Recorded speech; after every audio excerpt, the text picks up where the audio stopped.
You can share decades of laughter, challenges, and routines with someone and still find yourself lying awake, quietly wondering how you became strangers in the same house. Maybe you recognize the small silences at dinner, or the way you both reach for your phones instead of each other after a long day. The life you built together is still standing, but something feels quietly unsettled. By the end of this video, you'll understand the real reasons some couples separate after 30 years and how to approach these crossroads with clarity and compassion. For many, gray divorce does not begin with a single dramatic event. It can start with subtle shifts. Less conversation, fewer shared interests, or simply a sense that you've stopped growing in the same direction. Picture this. You sit across from your partner in the kitchen, discussing groceries or grandchildren, and realize you haven't shared a personal hope or worry in months. The comfort of routine can sometimes mask a deeper loneliness.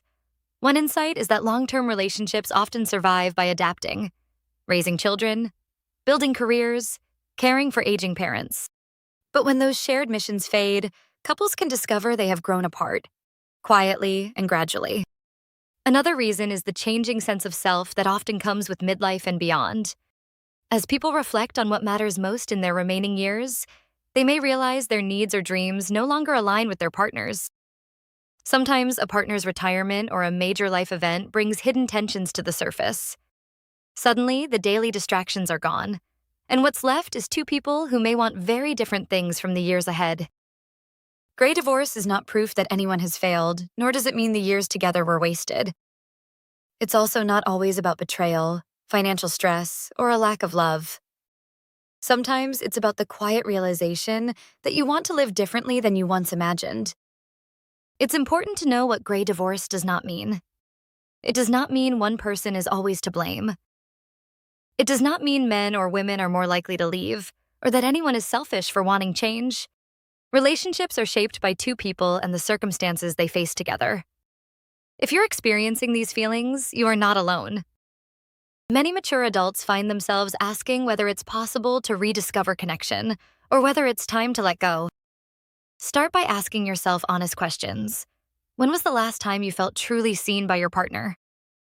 Do you still share dreams or only memories? Are you both willing to talk openly about what you want now, not just what you once wanted? Try beginning a gentle conversation. You might say, "I've noticed we don't talk like we used to.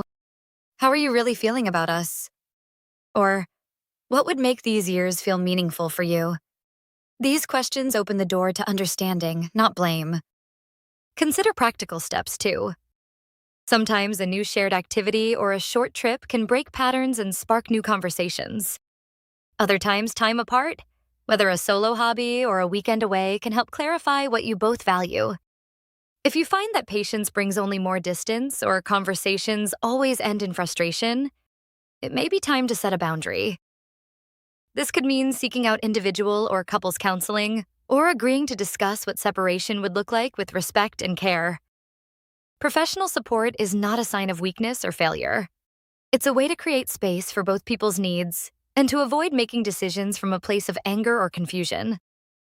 There's no single right answer for every couple. Some rediscover each other with honesty and effort. Others part ways, choosing dignity and growth over silent resignation. What matters most is remembering that your life is still yours to shape. 30 years together is not erased by change, it is honored by facing the truth, whatever that may be.